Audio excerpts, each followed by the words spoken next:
No es algo para contar en público, pero tengo una relación con mi casa. Los vecinos nos critican porque no nos arreglamos. Sacamos la basura a deshoras y siempre hay algo ya roto que insistimos en atesorar. Sé que iría necesitando otra mano de pintura. Se le ven las raíces. Que luce a veces ropa anticuada. Que aún hay una reforma que no le vendría mal. Pero juntas rememoramos ciertas visitas en silencio. Y ella me pone frente a los ojos cada arista en la que tropecé. Siempre hay en la intimidad un cuarto mal ventilado. Protegemos el secreto de aquella esquina sucia. Guardamos juguetes inservibles y hay un cajón que no abrimos jamás. Lo sabe todo sobre mí, mi casa. Nos divierten objetos tontos que ya no casan con nada. Nos frotamos la una a la otra, alguna que otra vez. Otras, su amor es severo.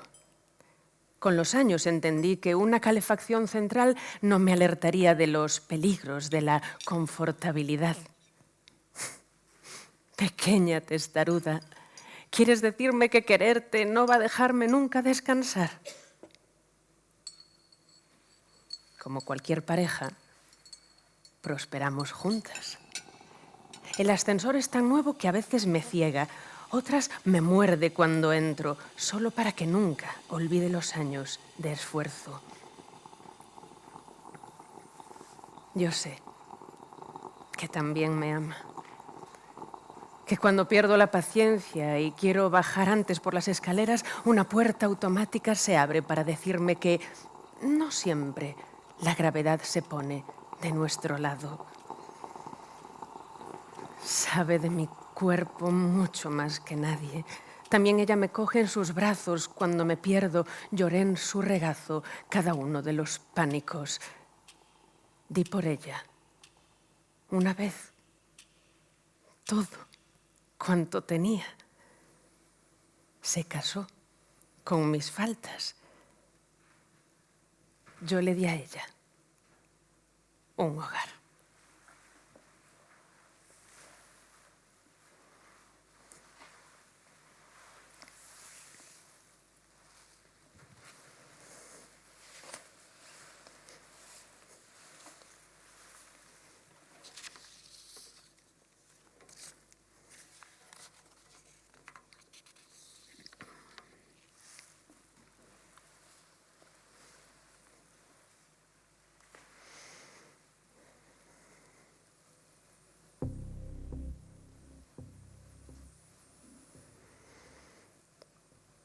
O meu corpo colleume un día da man e levoume consigo. O meu corpo campa miúda, o meu corpo mandándome mensaxiñas. O meu corpo veume buscar nun coche vermello ao pé da miña casa, a dozura do seu gasoil cristalizándome entre os ligamentos. Pasa, corpo, faleille coas pálpebras baixadas, eu sígote. Nena núa baixo o bosque e as plantas dos seus pés vense sorprendidas pola praia. O meu corpo atrasando e acelerando como as agullas dun reloxo que está pasado de rosca. Sempre que pulso esa tecla, vólveseme a mesma imaxe, camiñando cara a min sen sequera unha pregunta. O meu corpo colleume da man para levarme consigo. O meu corpo querendo calarme a boca cos seus labios. As luces estaban no alto. Música de tambores. Unha textura sen trama, un refluxo moi antigo. O ralentí da súa espera, conducíndome até o paso. O meu corpo llándome en fite, negro, transparente. Meténdome algúns dedos na boca para calarme. Nin visor, nin obxectivo. Eu só o seguía. Arrincoume do meu asento e eu miraba para outro lado. Eu lavando no río, eu ennovelando o canto, e colleme entón o meu corpo no colo e polo aire. Quen es ti, que non recontaches nin os bens, nin os destrozos. Pero calabas o un meiro morto e eu só obedecía. O meu corpo correndo cego, tomándome polos pulsos tic-tac, o verán rompía, non pronunciei unha palabra. O meu corpo mexéndome, arrolándome como as pombas, o vento despeiteaba as ideas e eu só obedecía. Que non che negarei a ti, que me deches de comer. E toda a verdade do mundo dormiña no teu regazo, corpo. Tic-tac o vento nas copas, cabalgándoas sen mirarme, as xemas das lapas todas como dándome golpiños. A lúa estaba deserta, eu só obedecía. O meu corpo camiña ao monte e eu mirando para outro lado. Sempre que pulso esa tecla, vólveme a mesma imaxe. O vento seseaba nas súas sibilantes. Quen es ti, que desouviches o espanto e viñeches buscarme a casa sen sequera unha pregunta? Como desencontrarte, corpo? Dándome 1000 voltas, deixándome en ridículo, o meu corpo entreabríndome os labios, sentándome nas súas pernas, ignorando e facendo todo o camiño de memoria. A lucidez do meu corpo, anainada entre peixes. Quen es ti, que desouviches o espanto e viñeches por min sen saber sequera o que tiña para darche? Ia remando o meu corpo e saudábanme os golfiños, recitando de memoria o meu corpo abalanzándose. O meu corpo chamou por min e eu xa só obedecía. O seu gasoil transparente, as súas pupilas ferreñas. Colléndome polo van, falándome moi baixiño, tirándome da camisa o meu corpo con todo claro. O meu corpo veu onda a min sen pedirme ningún libro.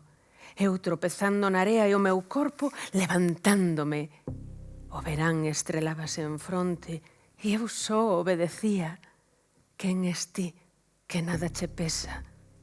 E camiñaches en silencio cara a esta sede sen auga. A lúa estaba deserta, música de tambores.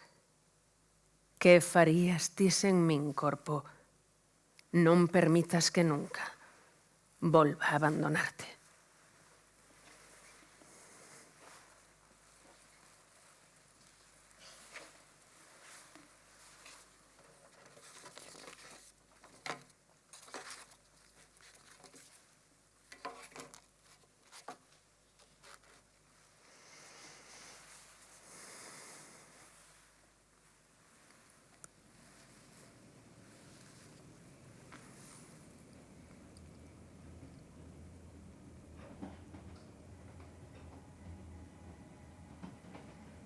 Y reímos. Reímos por encontrarnos, igual que nos reímos cuando nos encontramos por vez primera. Y lloramos, también lloramos por todo cuanto perdimos: las manos, las rodillas pegadas, la loza humeante de la lealtad, jardines, la lumbre de las palabras, emulsionar juntas la disidencia. Membrana, aliento y manzanilla, dibujar a 4 manos la estela de un viaje. La verdad es que siempre nos seguiré viendo como esos 2 micos abrazados y ululantes. La piel y el presentimiento. Tu timbre es mi familia. La carreta bamboleante del consuelo. Playas, domingos lentos, luces festivas y estrábicas, el cielo sobre Wadi Ran, cachorras de una única camada. Lloramos porque sabíamos que solo las grandes ganancias se testan con pérdidas atroces, y reímos porque estábamos allí, la una justo enfrente de la otra, después de los pozos y los palafitos, Legasel por esa huira, después de la felpa, ibuprofeno, los litros de gasolina, punzadas en el vientre y un asalto, volvíamos a encontrarnos. Por eso reímos y conversamos de todo lo que no se llevó la pérdida. El viento no rompió lo caminado. Yo siempre voy a sentirme unida a ti.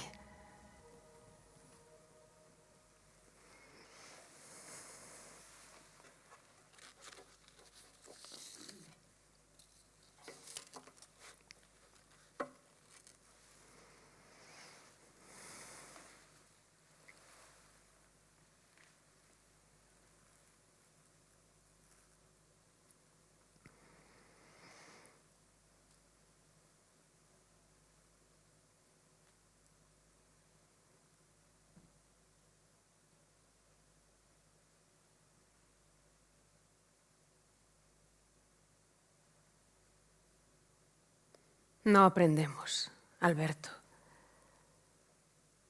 La luna nueva le fue a alguien esta noche con el cuento de que hay quien tiende a colocarse en la guardia de delante, en parte, para poderse proteger. Fui más alta que tú durante años.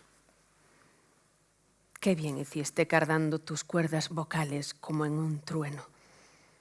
Hasta los hijos únicos necesitan un cúter para descoser el pegamento de los álbums familiares.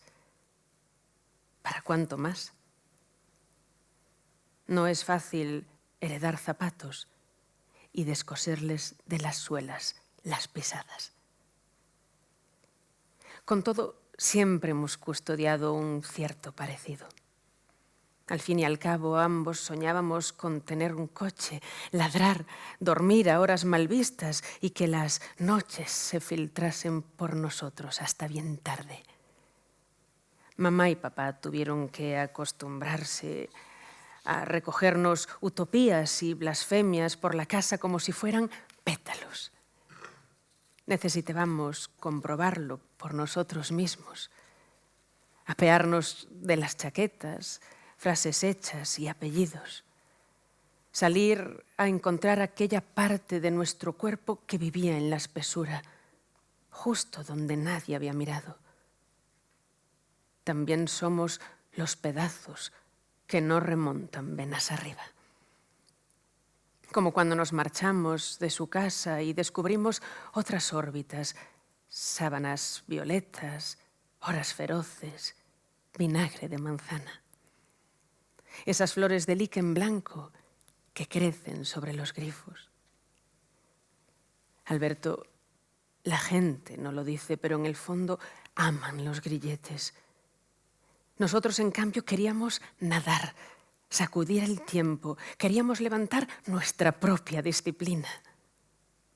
Nos dijeron que si arábamos la decepción con mucho esfuerzo, podría dar una col que nos cubriese de la intemperie. No sé cómo pudimos tragarnos la inhábil épica del trabajo, Alberto.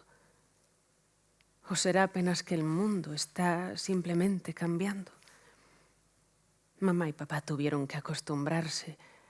Acabamos estabulando esa bestia en nuestras propias casas y de unas ubres tan pobres tampoco salía gran cosa. Pertenecían a otros y era tarde. Nosotros llevábamos ya los anticuerpos. Alberto, cuando sujetaste el cielo con las manos, nadie estaba mirando. Las venas de los brazos tiraban y un estruendo desde las alturas. El solo del interlunio del frontman. Cuando te mantuviste en pie con todo encima, nadie alrededor miraba.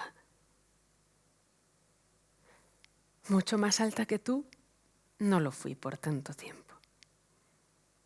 Sé bien que tu propia médula también te la trenzaste con cadenas de ADN, líneas de horizontes, y de tus cuerdas vocales, el pentagrama revuelto. Todo lo que buscábamos era la maleza del camino, la misma sabiduría que guarda la piel del hipopótamo. De vez en cuando hay que enfangarse para poderse refrescar. El templo de la independencia se parece a un zigurat. En su cima hay esquinas de sobra para reunirnos los cuatro. Corre aún un torrente genuino, a pesar de los anticuerpos. Nos sentaremos a rebañar la miel de los más inútiles viajes. Tenemos que admitir que, en instantes, todo cuanto deseábamos fue nuestro. El foco trasero de la fantasía, algún motín, músculo y canto. Nosotros somos sucios y valientes, somos los mejores enemigos de nosotros mismos. Solo queríamos capacidad para tener capacidad, un poco de sol, un grito. Libertad para equivocarnos, Alberto, libertad para equivocarnos.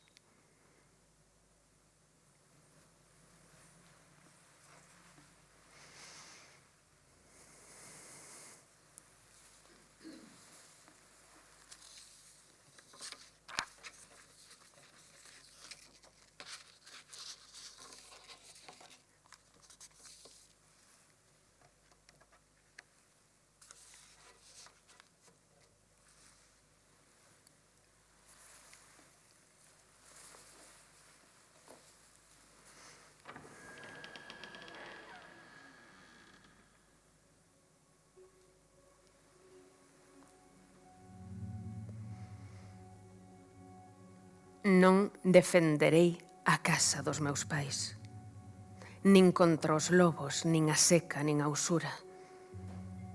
Porque nacín no ensanche dunha cidade arrollada e tivo que venderse e non era súa ao final. Xamais tiven gando, nin horto, nin piñeiros. Toda a terra que posúo está nun testo de plástico. Terei que render xuros e préstamos e cotas e non defenderei a casa dos meus pais. Avalará a mercé dos especuladores, xacerán 9 estudantes, onde un día fomos 5. Purgareime da ancoraxe dunha idea de clan e das torgas do sangue e poder da pertenza e non defenderei a casa dos meus pais. Escoltarei o seu rastro onde estean de alugueiro. Se hai algunha relación entre útero e familia, habería que estampala contra ese muro de cemento. Sucederánse os negocios cando eu xa non estea. Quitaránnos o crédito, desafiuzaránnos do aire, mais a nosa memoria pareirará nestas follas. Moito do que fomos non se perderá, pero non defenderei a casa onde nacemos. A mesma na que hoxe malvende os seus cimentos. Un parking a €1,75 a hora.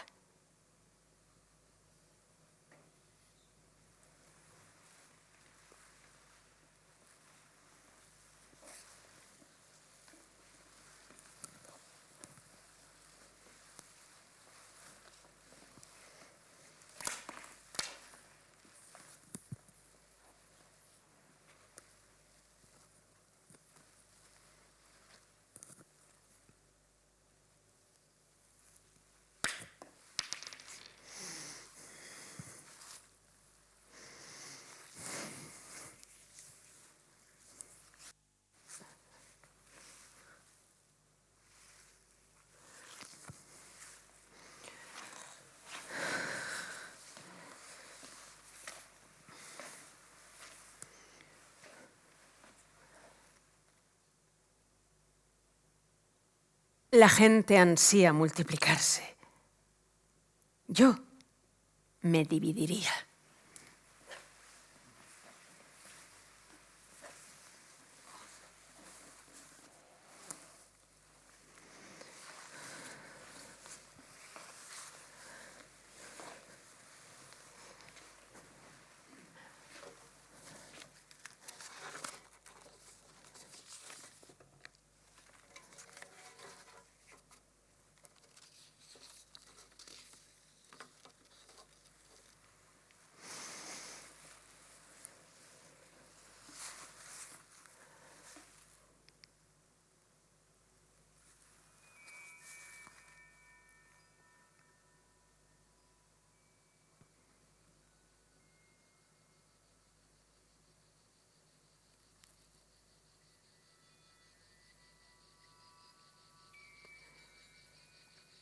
Non chegarei a levarte da man.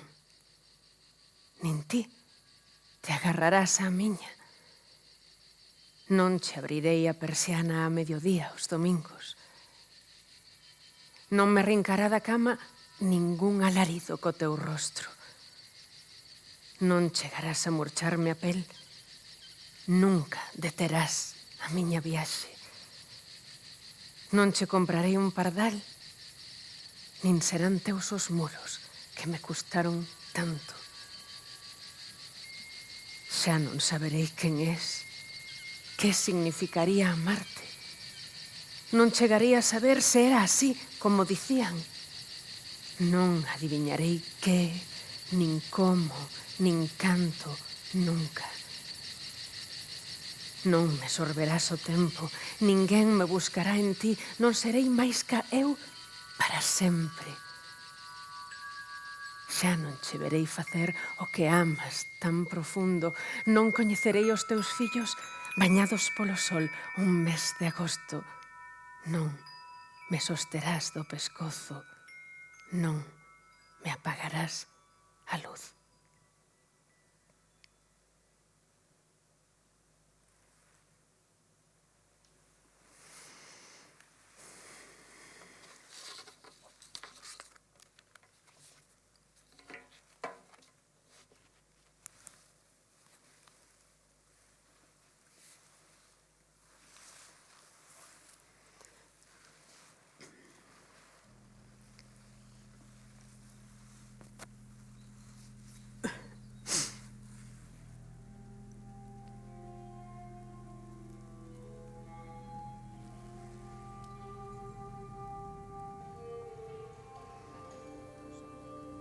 A nai toca o seu fillo, como se fose un instrumento.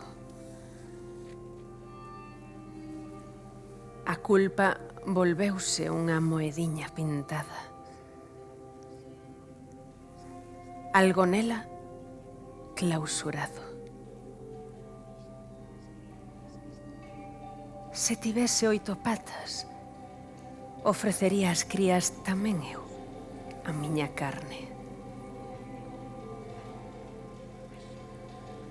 Fíxate na das crianzas que está toda feita de espello.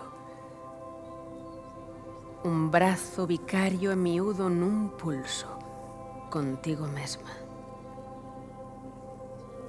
A cega, a animal, a xíbara. A nai e máis o fillo negocian o seu poder con moediñas de plástico. Comen e defecan esa mesma linguaxe. Medo, rabecha, eloxio, confianza. Polo envesto día vai rosmando a nai, a súa tenrura. Leva como cunchiñas penduradas dun colar culpa, deber, atención e pertenza. Abrazanse moi forte para que a felicidade non derrame. Frotan dos panos o que nunca desexaron. Atándose ao mastro dun amor tan fero. Algo na araña quedou clausurado.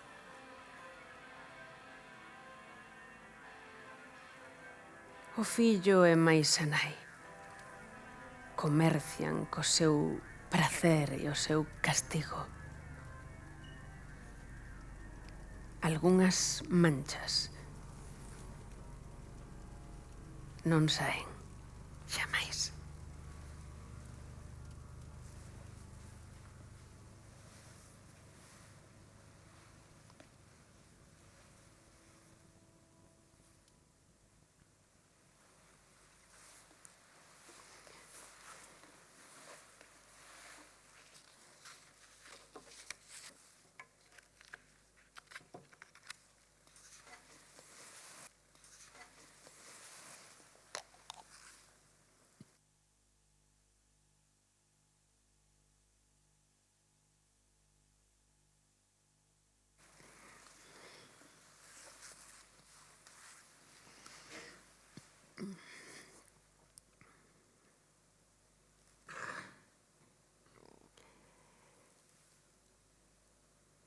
Hay mujeres que con el lucero de cada día 28 les baja un caudal de liquidez a sus cuentas.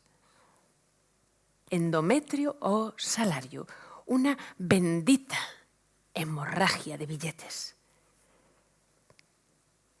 A mí, en cambio, me chorrea una gravosa hipótesis. Cada ciclo menstrual es una inútil nostalgia. Se me abre un collar de diminutos abortos, este no, este tampoco, ni este otro, ni este. Todos esos gérmenes haciendo turno para precipitarse, intentando morirse y no les cuesta mis embrionarios fracasos. Yo hago un nido para acurrucármelos, me quedo a solas y en bajito les susurro a mis ovarios: ¿no podéis segregar algo más productivo?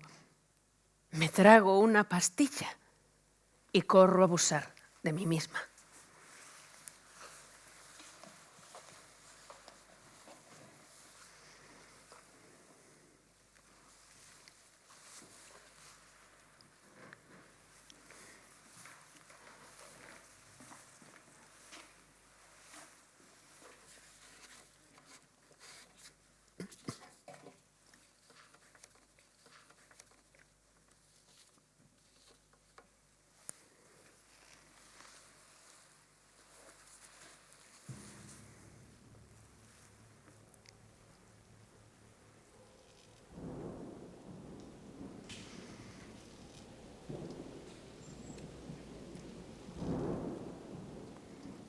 Tan pronto el animal de la noche se aparea con el planeta, puedo aventurar cuanto hubiera podido ser.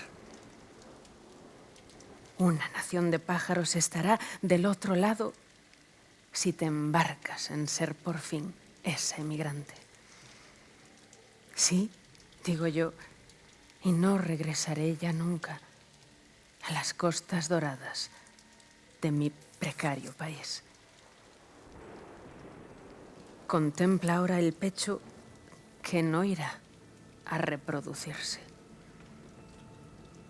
En algún lugar, una esfera. Tal vez estés andando, hija, con la niña que fui y que se murió. Tal vez Gizo y los niños del agua vayan de la mano caminando contigo. Solo tú vagas por detrás del tiempo y no logras encontrarme, vana y perenne, esfera quieta. Miles de seres no nacidos buscan entre las sombras los senos de sus madres. Bracean en lo oscuro, avanzan en la niebla con los ojos encendidos, preguntan en voz alta: «Pero tú no me encuentras, hija mía». No puedo imitar mis heles para hacerte las pestañas, ni un punto y seguido para ponerte un lunar. Mis poemas no me tiran del jersey, ni me levantarán de madrugada presas del pánico. Y mi pobre país y sus costas doradas. Tu rostro se derrumba como a cámara lenta. Llevas derrumbándote desde que tengo 17. Te voy desabotonando los músculos, destrenzando tus tejidos. Hija, hija mía, no puedo cargarte en mi regazo. Quédate donde estás, queda tranquila, bajando la escalera de las líneas de este poema. Apenas en la voz hilvanada en este verso le hablaré incluso muerta a una tú no nacida. Te voy desganchillando los rasgos, fibra a fibra desanudo, y hago para ti una esfera donde nada puede dañarnos. Deja de caminar y duerme, que allí nos encontraremos.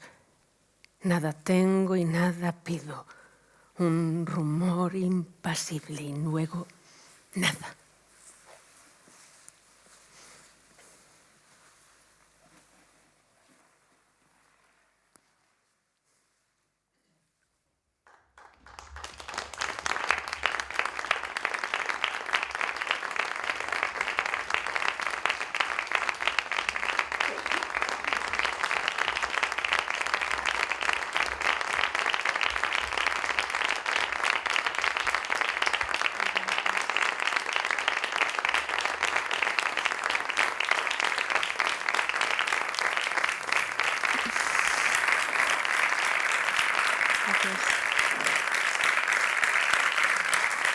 Gracias.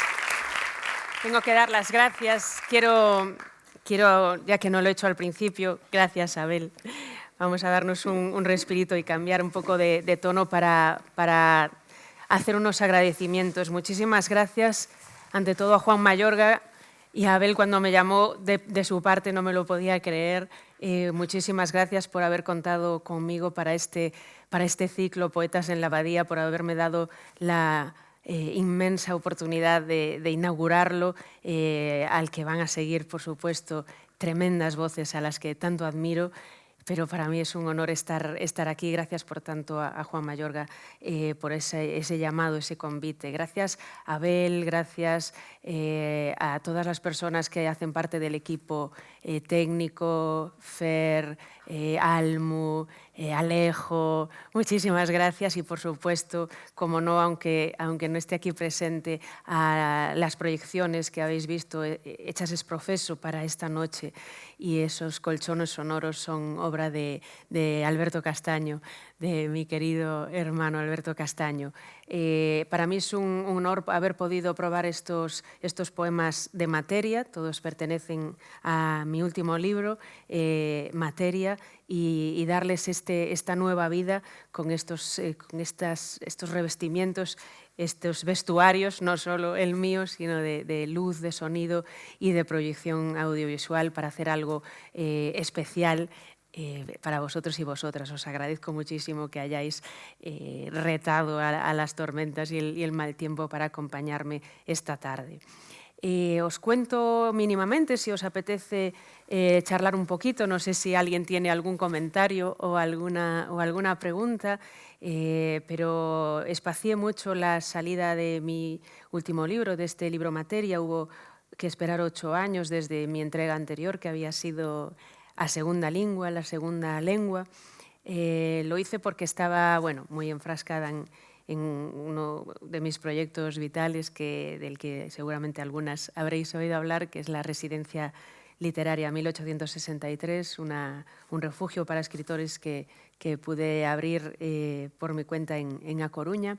Pero ya llevaba un tiempo tomando notitas sobre el tema, en un sentido muy amplio, sobre el tema de la familia, que es un tema que, en esa concepción así más abierta se estaba tocando y se sigue tocando, creo que, en la literatura gallega, pero no solo gallega, poética, pero no solo poética. Se está hablando de la familia, de la maternidad, desde el ensayo, desde la narrativa, desde la poesía, escrita por hombres y por mujeres. También quería, en algún momento de mi camino literario, tocar este tema, pero como no podía ser de otro modo viniendo de mí, tenía que ser desde una perspectiva enormemente crítica y cuestionadora. Creo que la poesía está para cuestionar precisamente los discursos dominantes, para colocar la voz desde otro lugar y para intentar ensayar nuevas relaciones, quizá no inventar nuevas palabras, pero sí nuevas relaciones, casi nuevas sintaxis entre esas palabras, capaces de crear nuevos modos de dicción. Y ya que tenemos un pensamiento tan logocéntrico, que esos nuevos modos de dicción nos proporcionen también nuevas maneras de entender la vida, el mundo, ¿no? y también la familia, ese concepto en constante transformación. Sabía que cuando me apeteciese abordar el tema de la familia, no me iba a querer quedar en una perspectiva solo sincrónica, sino que me iba a apetecer echar la vista atrás, hacer esa mirada retroactiva. Por eso en la primera parte del libro, aunque aquí no lo he reflejado, hay un poco de memoria personal y colectiva, de memoria histórica a través de la recuperación de mi estirpe femenina.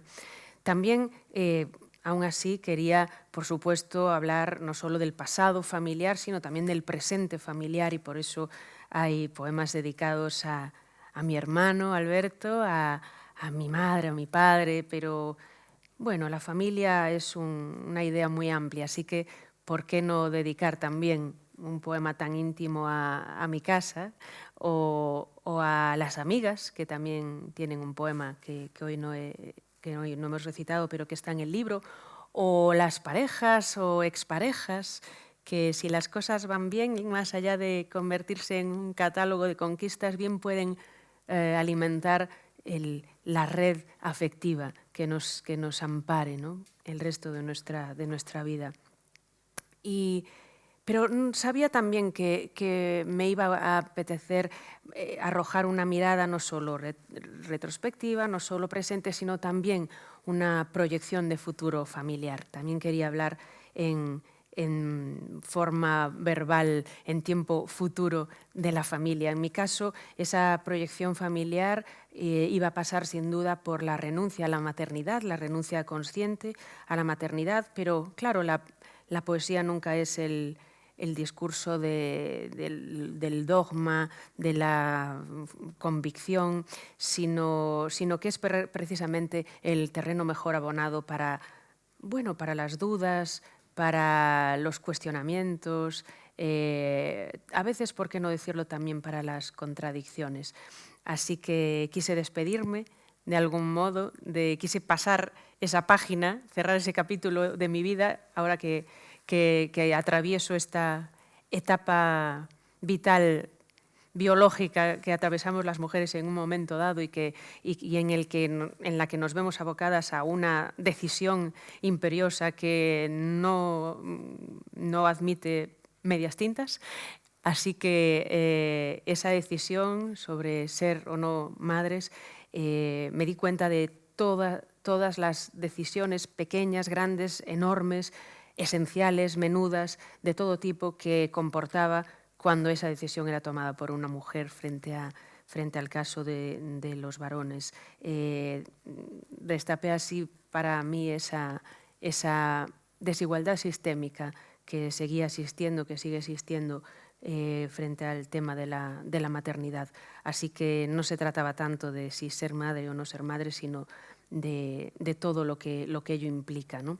Ese cuestionamiento, esas dudas, esas contradicciones a veces, pero también, como decía, cerrar ese capítulo de mi vida, pasar esa página y despedirme de esa hija futura, yo me la imaginé en femenino, y hacerlo aún así con un sentido de la reconciliación, de la dignidad y del cariño, ¿por qué no decirlo?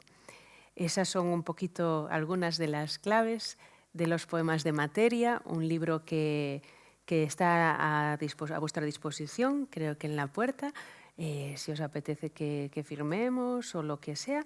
Y no sé si antes de marcharnos os apetece también comentar algo o hacer alguna pregunta.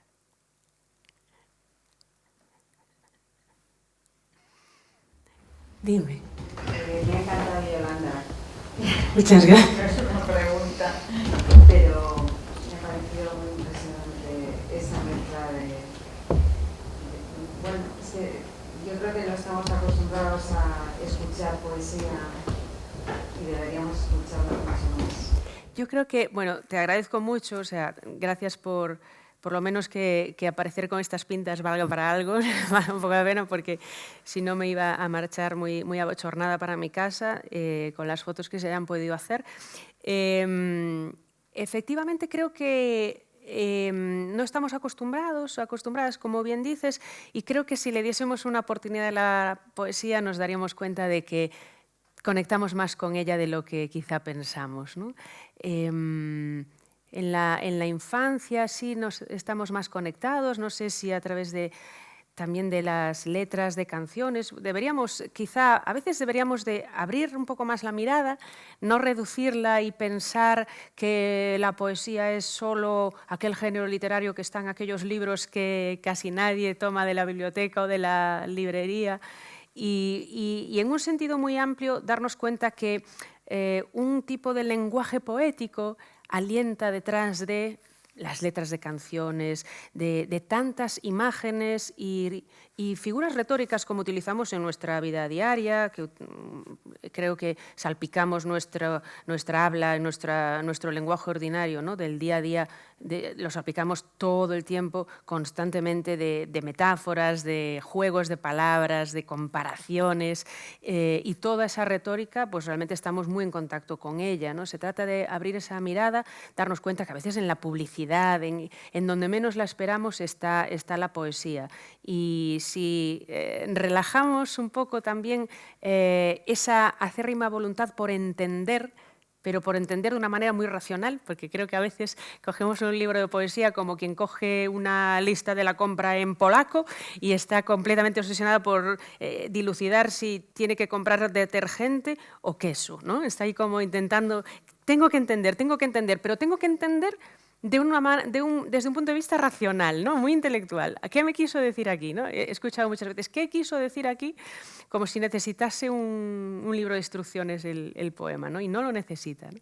Hay que abrirse un poco más, como cuando escuchamos música, ¿no? Que no estamos, una música clásica, por ejemplo, no estamos pensando ¿qué nos quiso decir Beethoven en esta sinfonía? Sería cuando estaba en crisis con su mujer.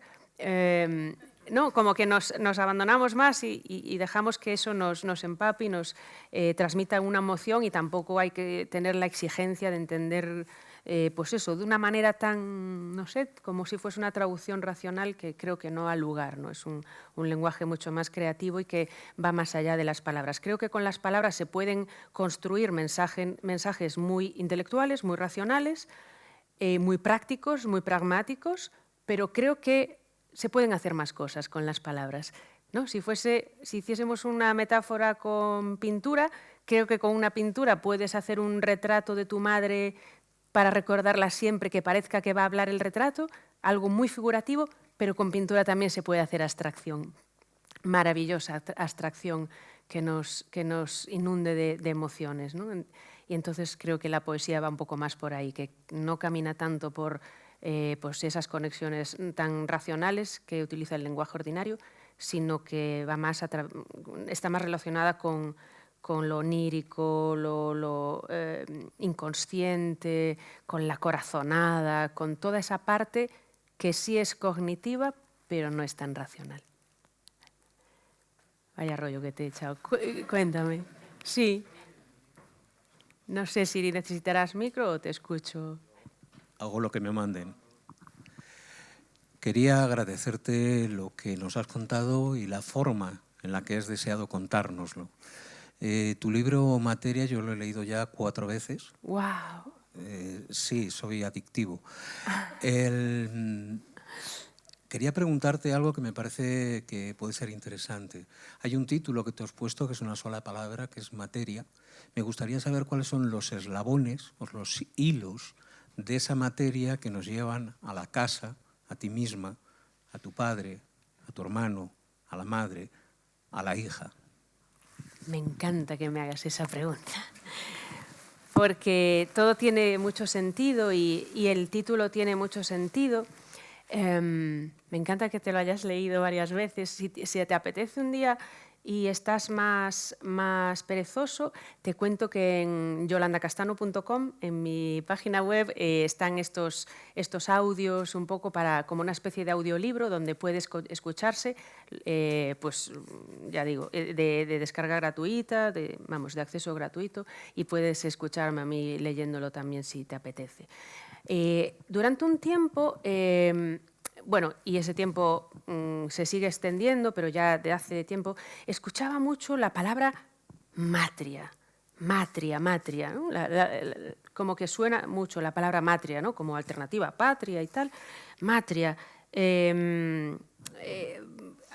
Bueno, no quita que, cuidado, hay una película que se llama Matria, que es de un amigo mío que se llama Álvaro Gago, que es maravillosa, que la recomiendo muchísimo, es una película estupenda, y también incluso un libro de poesía que se llama Matria, que es fabuloso, una cosa no quita la otra, cuidado, quiero aclarar esto, pero a mí esa idea matria, esa amalgama de mujer, nación, madre, ¿no? Como es que la matria y esa especie de consignas tácitas que parecen hacer depositar el peso de la nación sobre los hombros de las mujeres, que parece que más que criticarlo y denostarlo, parece que incluso como una especie de profecía autocumplida lo repiten más y más para crear un poco esa tácita expectativa. No me acababa de convencer.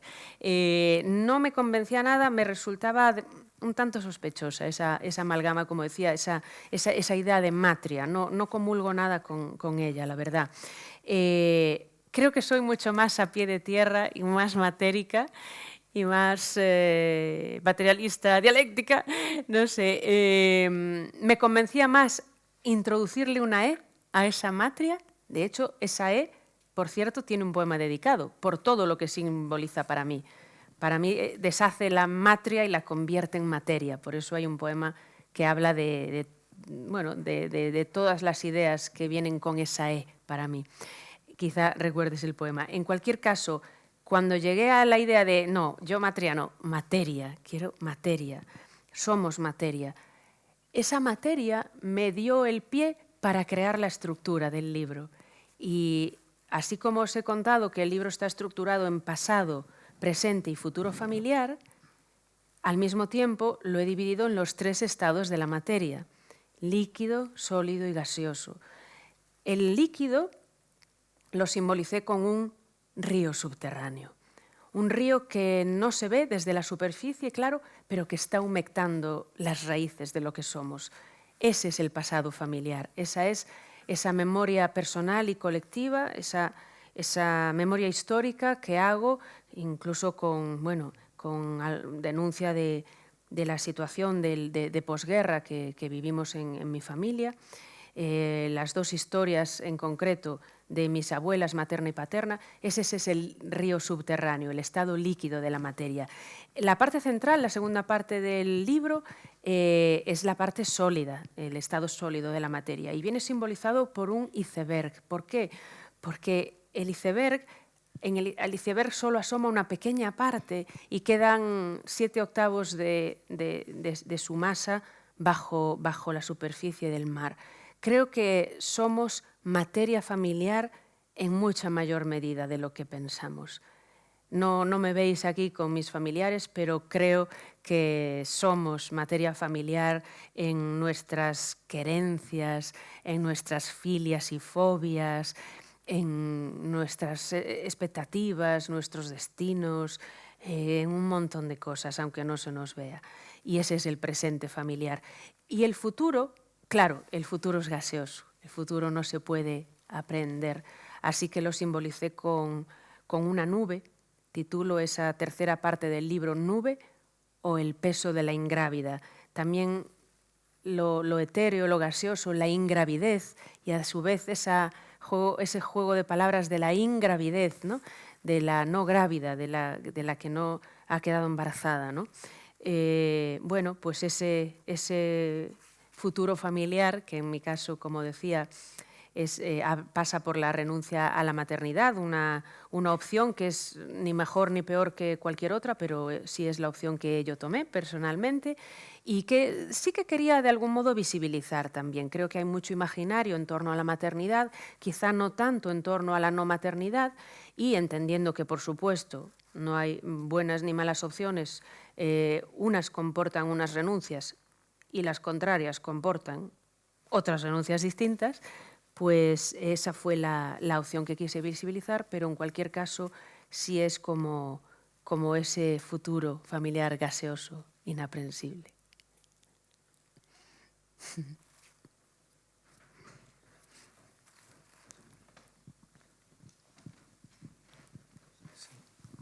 ¿Quiere alguien decir algo? ¿Algo más? no quisiera que la mía fuese ni mucho menos la última palabra. Tú nos has agradecido, Yolanda, que te hayamos invitado, y por el contrario creo que tenemos que ser quienes hacemos Teatro de la Abadía los que te agradezcamos que hayas construido esta experiencia que da sentido al ciclo. Precisamente es para esto, para lo que hemos construido Poetas en la Abadía, para dar una oportunidad a la poesía y para ofrecer al poeta que ocupe no solo con su palabra, sino también con su voz y con su presencia nuestras salas y construya una experiencia poética a sí mismo. Por un lado, tú nos has ofrecido tu palabra, y decir que es una palabra hermosa es reducirla, porque es bella, pero además es desafiante, es interpelante. Yo no he renunciado a la maternidad, pero lo que dices me preocupa, me interroga, me interpela. Pero además nos has dado ocasión a escuchar esa palabra tuya en tu voz y dices de un modo muy especial y asimismo poético. Y luego tu propia presencia es poética. Cuando retrocedes, cuando te dejas ganar por las sombras, cuando haces un pequeño gesto, eso ha sido poderoso e inolvidable, y te tenemos, yo creo que todos, agradecer tu esfuerzo. Voy a hacer dos pequeños comentarios sobre lo que he oído y visto, y son comentarios muy torpes, son balbuceos, ¿no? Uno es, me ha llamado la atención el humor, ¿no? El que, tratándose de una poesía seria, incluso grave, aparezca el humor, ¿no? No sé si quieres decir algo acerca de eso. Y luego, algo que seguro que te han preguntado muchas veces y que para los que no somos bilingües siempre es algo que por lo que nos preguntamos. Y disculpa la redundancia probablemente esta pregunta, pero me pregunto si hay algo que te lleva a elegir una lengua u otra cuando precisamente estás ante una materia u otra, ¿no? ¿Por qué darle una forma u otra? Muchas gracias, Yolanda. No, muchas gracias a ti, Juan. Insisto en que cuando me llamó Abel de tu parte y tú mismo, yo por un segundo pensé, ¿será real? ¿Juan Mayorga o otro? Parece ser que está últimamente como en horas bajas, o por lo menos está siendo cuestionada esa frase, esa idea del salir de tu zona de confort, ¿no? Hay que estar en la zona de confort. Bueno, yo sigo siendo una acérrima creyente en salir de nuestra zona de confort. Claro, como creadores, o sea, no personalmente, pero como creadores creo que cualquier oportunidad de salir de nuestra zona de confort es una oportunidad de oro, o sea, es una ocasión de oro, es una joya. Por eso os lo agradezco tanto de corazón el que me hayáis dado la oportunidad de hacer algo distinto, precisamente, porque creo que ese es el arte, ¿no? Esa es la creatividad, el darle una nueva voz, una nueva dimensión, si quieres, bueno, muy humildemente, porque, en fin, esto ha sido cuatro detalles, nada más. O sea, ya bien lo habéis visto, que es simplemente, bueno, pues eso, ponerle un vestidito distinto. Pero sí es intentar algo, o intentar atisbar algo de lo que puede ser un espacio escénico para estos poemas. Y desde luego os lo debo a vosotros, porque si no estaría en mi casa hoy, ¿no? Viendo Pasapalabra. Entonces, este tipo de oportunidades y este tipo de trabajos colaborativos, que en el fondo es de lo que estás hablando, de tender puentes, de crear diálogos entre también no solo códigos, sino también espacios, canales y códigos, eso es lo más enriquecedor y lo más estimulante para alguien como yo, por lo menos. Así que no sabes cuánto lo valoro. Muchísimas gracias. Me hablas de lo del humor. Es cierto que en la tradición lírica española el humor está muy aparte, ¿no? Está bastante fuera de la tradición lírica en general, ¿no? Como tradición. No sé si es que tenemos pues, una tradición histórica muy adusta de siglos de gravedad así española, ¿no? Pero es cierto que sigue siendo un poco como la hermanita pequeña o vista con cierto recelo, ¿no? No sé si me atrevería a decir que en el sistema literario gallego esto pueda tener algún matiz gracias a figuras como Álvaro Cunqueiro o tantos otros, ¿no? Incluso gallegos que han escrito en español, como Valle Inclán, claro, ¿no? Bueno, otro tipo de tonos. En cualquier caso, creo que en la literatura contemporánea, en la poesía contemporánea, sobre todo si recibe influencias también de otras tradiciones internacionales, pues creo que se deja alguna puerta abierta y alguna ventana abierta, y para mí forma parte de mi dicción también, de mi forma, el abrazar también ese otro tipo de tonos. Me interesa mucho el tono en la poesía, y uno de los tonos que ya frecuento desde hace un tiempo, desde hace unos libros, es cierto sarcasmo, ironía, no sé si gallega, ya digo, pero una manera un tanto de tragicomedia, de abordar, para hacer un símil también teatral, para abordar ciertos contenidos, ¿no? Que de otro modo serían graves. Siguen viéndose con recelo, ya digo, pero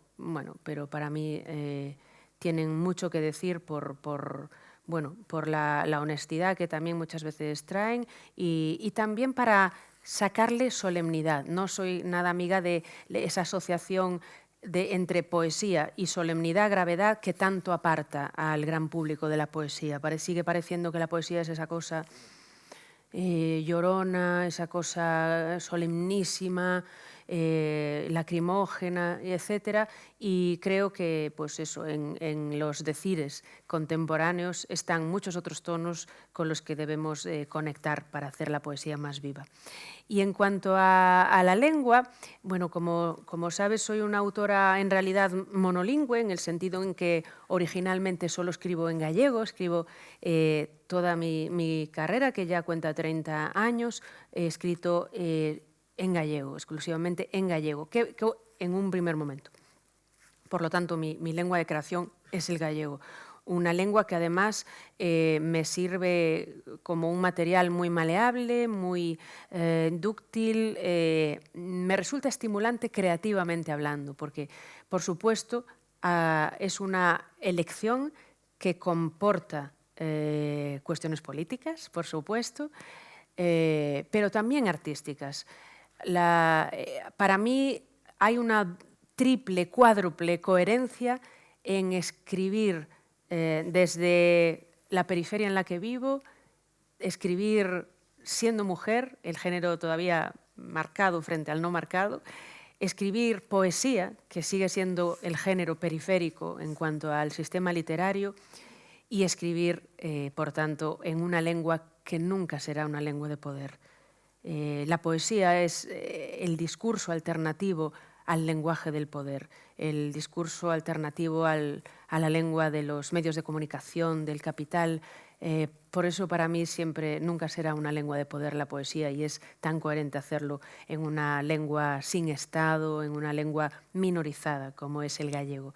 Pero también es una elección, claro que sí, artística, por toda esa tradición literaria, bueno, pues de la que me enorgullezco, ¿no? Y ser ese diminuto eslabón desde los trovadores medievales gallego-portugueses hasta las que hoy en día escriben más jóvenes. Soy una autora, por lo tanto, en primer término monolingüe en gallego, pero tengo la maravilla de ser una persona bilingüe, de tener este relativo dominio del castellano, decente, que me permite hacer autotraducción. Yo me autotraduzco, es una opción también, no es una opción ni mejor ni peor que la contraria. Hay otras compañeras que dan sus textos a traducir por otra persona, pero en mi caso, bueno, como soy un amante de la traducción en general, de la traducción poética también, pues me divierte mucho y me parece un ejercicio creativamente estimulante autotraducirme, traducir mis poemas al gallego, aunque siempre con una revisión por parte de un castellano hablante así de pro, ¿no? Y sin influencias de otras lenguas que maneje. Entonces, es por eso que una vez que mis libros salen, primeramente en Galicia, en gallego, para el territorio gallego hablante, saco ya edición de siempre, ya desde hace muchísimos años, ya saco ediciones bilingües de mis libros. Ediciones bilingües que señaladamente está publicando Visor en los últimos años, que enfrentan el poema gallego original a la traducción al castellano. Entonces, pues ya me viajo, me muevo con estas traducciones, estas ediciones bilingües, y eso me permite escoger. Hoy, para el Teatro de la Abadía, simplemente he distribuido, porque lo que nunca me gusta, bueno, hoy tampoco era el espacio, era un espacio mucho más escénico, que no daba pie a tantas explicaciones o interrupciones, pero en cualquier lectura, en cualquier recital, no me gusta doblar los poemas, leer el mismo poema en gallego y en castellano, porque me parecen lenguas tan próximas que se haría muy tedioso escuchar poemas que no son tan breves en mi caso, en dos lenguas romances tan próximas. Así que lo que suelo hacer es, uno va solo en gallego, otro va solo en castellano. En este dejo la sugerencia de que no comprendáis todas las palabras, pero bueno, más o menos por el contexto, más o menos se puede entender, porque comprender también es una cuestión de voluntad y una cuestión de acercamiento. Si hay voluntad de acercarse, más o menos se va a entender, y si se pierde una palabra, ya digo, no, o dos, no importa. Y en otros, pues para relajar también la atención, pues lo leo directamente o lo digo directamente en castellano, ¿no? Entonces he ido combinando, he escogido simplemente, pues quizá los que en castellano salían dentro de lo que cabe mejor parados, y los que no llevaban también lo de la traducción los he dicho directamente en gallego, Juan.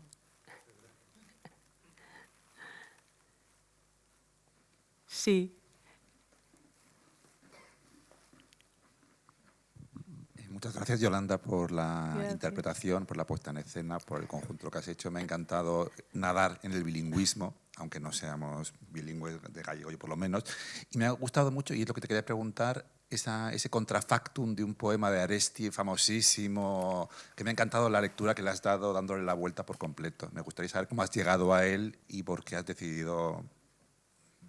Muchas gracias también por esta pregunta, que me encanta, porque en otro tipo de lecturas pues siempre doy alguna pista antes de, ¿no? Porque pues quizá para quien no maneje pues todo este bagaje literario que tú tienes tan inmenso, claro, pero justo hoy quería hacer algo mucho más escénico, sin interrupciones, sin explicaciones, y esas acotaciones hacerlas más al final, como me estáis dando la oportunidad ahora. Pero soy una lectora voraz, claro, me interesa mucho otras tradiciones literarias, evidentemente no solo la gallega ni mucho menos, no solo la española ni mucho menos, sino estar un poquito al día también de otras tradiciones europeas o americanas, más que otras. No alcanzo a tanto. Intento así estar un poquito de lo que se hace también en Asia, en el norte de África, pero ya me cuesta más, la verdad. Pero claro, abogando por las lenguas minorizadas, pues también abogo por las tradiciones líricas de las otras lenguas de la península, y, como no, pues en la poesía vasca, esa figura emblemática de esta poesía tan maravillosa es Gabriel Aresti. Gabriel Aresti tiene, bueno, pues eso, el gran, es como digo, el fundador, digamos, de la poesía vasca moderna. Tiene ese poema, su poema más emblemático, al que se está refiriendo el compañero, que es un poema brutal, que me encanta, por cierto, que dice: defenderé la casa de mi padre contra los lobos y la sequía y contra la usura. Bueno, es un poema que siempre me ha impactado mucho, pero quizá quienes pertenecemos a una generación en la que ya las propiedades inmobiliarias ya no tienen tanto que decir, ya se han ido perdiendo. Claro, en mi cultura, bueno, creo que en todas las culturas españolas, la verdad, pero en las del norte, desde luego, la casa familiar, la casa del padre, es un tótem cultural auténtico, ¿no? O sea, es la casa del padre, la casa familiar. Y entiendo que sí, pero claro, ya cuando veo ese tipo de tótems ya voy ahí como un Miura, ya siempre me apetece remangarme y meterme ahí, bueno, a cuestionarlos como corresponde, pero también por eso que he visto, ¿no? Que en nuestra generación, pues entre los hermanos, no sé qué, ya se han ido perdiendo esas propiedades inmobiliarias. Muchas de nuestras generaciones y las siguientes ya están teniendo serios problemas para acceder a propiedades inmobiliarias y creo que más allá de ellas lo que une realmente a una familia son los vínculos sentimentales, ¿no? Los vínculos personales y afectivos, ¿no? Que es por lo que apuesta el poema, ¿no? Cuando la primera vez que lo leyó mi madre me pidió explicaciones, claro, pero mis padres, ¿no? Pero digo, atención a los detalles, que escoltaré vuestro rastro donde estéis de alquiler, allí estaré yo, pero lo de la casa del padre no.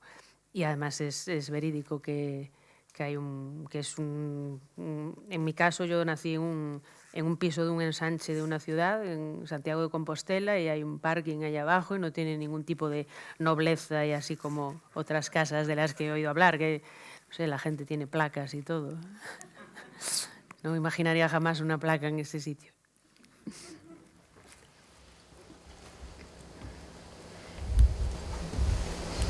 Muchas gracias. No, muchísimas gracias a vosotros.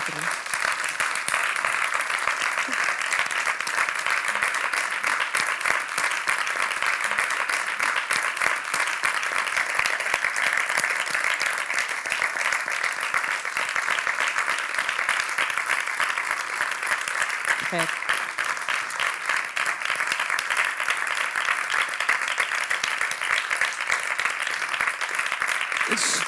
Gracias, muchas gracias.